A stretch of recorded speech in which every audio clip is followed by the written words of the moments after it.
Good morning friends, তোমরা সবাই কেমন আছো? আমি সুস্মিতা, আমার চ্যানেলে নতুন একটি ব্লগে তোমাদের সবাইকে স্বাগত। তো আজকে সকালবেলা আর্য অফিস চলে গেছে, আর এখন প্রায় সকাল 10টা-11টার মতো বাজে। আমি আমার ছেলেকে খাইয়ে মানে ব্রেকফাস্টটা করিয়ে তারপরে একটু খেলা করছিল, এখন ঘুমিয়ে পড়েছে। তো আমি স্নান সেরে পুজো টুজো করে নিয়েছি, এখন সময়টা একটু ফাঁকা আমি পেয়েছি। আমি ভাবলাম যে তাহলে একটু ব্লগটা শুরু করি। ছেলেকে সামলে না সারাদিন একা সেরকম সময় পাওয়া যায় না, যেহেতু আমার শ্বশুর শাশুড়ি আমাদের সাথে থাকে না, আমাকে একাকেই আমার ছেলেকে সামলাতে হয়। তো সেই কারণে খুব একটা বেশি সময় পেয়ে উঠি না। তো যখনই একটু সময় ফাঁকা পাই তো চেষ্টা করি একটু ব্লগ বানানো, কারণ আমার ভিডিও করতে ভালো লাগে ভীষণ। তো কালকে আমি একটু ছেলের জামা কাপড় কিনতে গিয়েছিলাম, মেনলি গিয়েছিলাম ওর জন্য একটু ওর বাড়িতে পরার জামাগুলো না খুব পুরনো হয়ে গেছে, তো সেগুলোই কিনবো বলে গিয়েছিলাম। আর ওর যে জুতোটা, সেই জুতোটাও ছোট হয়ে গেছে।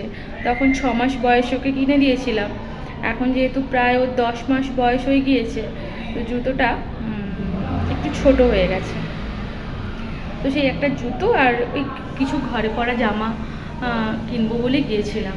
তো তোমাদের সাথে এখন আমি সেটাই শেয়ার করব, যে দেখো জামাগুলো কেমন হয়েছে। এই জামাগুলো আমার ছেলের জন্য নিয়েছি, আর জুতো কিনতে গিয়েছিলাম, কিন্তু জুতো না খুব একটা ভালো পছন্দ হয়নি, আর যেগুলো পছন্দ হচ্ছিলো সেগুলো আমার ছেলের পায়ে বড় হয়ে যাচ্ছিলো, তাই জুতো আর নেওয়া হয়নি। এই ব্যাগটা আমি নিয়েছি, দেখো ব্যাগটা কি কিউট। তো যখন আমরা 2-1 দিনের জন্য কোথাও বাইরে বেড়াতে যাই, তো মেকআপের জিনিসগুলো নিয়ে যেতে না খুব অসুবিধে হয়, তার সাথে ধরো ছোটো ছোটো কানের দুল, একটু গলার সেট, তো তাই জন্য এই ব্যাগটা নিয়েছি। তো আমার নিয়ে যেতে সুবিধে হবে, আর দামটাও না খুব একটা বেশি পড়েনি, আর ব্যাগটা না বেশ ভালো। আর দেখো এখানে এই জামাগুলো আমার ছেলের বাড়িতে পরার জন্য নিয়েছি, গরমে বেশ হাত কাটা আছে গেঞ্জিগুলো, বাড়িতে পরতে বেশ সুবিধে হবে ওর। আর জামার টেক্সচার, কোয়ালিটি সবটাই না খুব ভালো, আর জামার কালারগুলোও খুব সুন্দর। আর এই জামাগুলো দেখো, এইগুলো আমার পছন্দ হয়েছিল, তো আমি নিয়েছি। তো মলে গিয়ে না তোমার মনে হবে যেন সব জামা কাপড়ই পছন্দ হচ্ছে, কোনটা ছেড়ে কোনটা নেই। তো তার মধ্যেই কয়েকটা বেছে আমি নিয়েছি। তো তোমরা দেখো জামাগুলো কেমন লেগেছে, আমার তো বেশ ভালোই লেগেছে, তোমাদের কেমন লেগেছে আমাকে জানিও। বাড়িতে এসে দেখছি ও 2টো সেট জামা একটু বড় হয়ে গিয়েছে, আর একটু বড় না হলে ও ঠিক পরতে পারবে না। তো এই 2টো সেট জামা আমাকে রেখে যেতে হবে, একটু বড় হলে তারপরে ওকে পরাতে পারবো।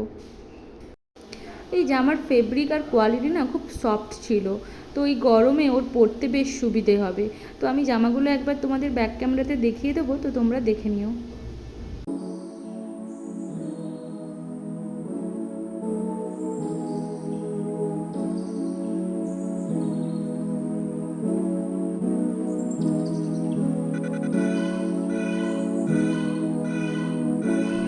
আমার ছেলে ঘুম থেকে উঠে পড়েছে, ওকে একটু মৌসুমি জুস দেবো।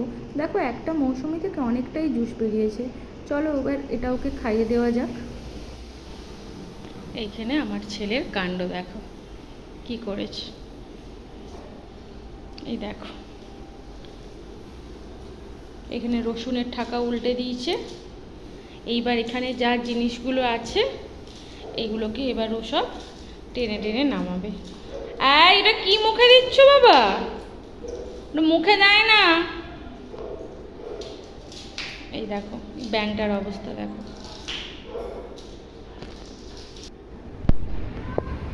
এখন বাজে দুপুর 1টার মতো, আমার ছেলেকে স্নান করে খাইয়ে দিয়েছি, আর আমিও লাঞ্চ করে নিয়েছি। আমার হঠাৎ করে মনে পড়লো যে আমি সকালে ওয়াশিং মেশিন চালিয়েছিলাম আর জামা কাপড়গুলো মিলতে ভুলে গেছি। তো আমি এখন ব্যালকনিতে এসেছি জামা কাপড়গুলো মিলতে, আর আমার ছেলে দেখো আমার কোলে উঠে পড়েছে।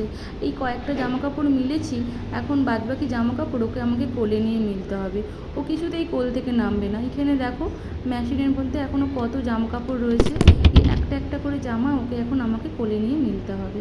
বাইরে এখন প্রচণ্ড রোদ, এত রোদ যে ব্যালকনিতে পা দিয়ে দাঁড়ানো যাচ্ছে না, ব্যালকনি পুরো তেতে আগুন।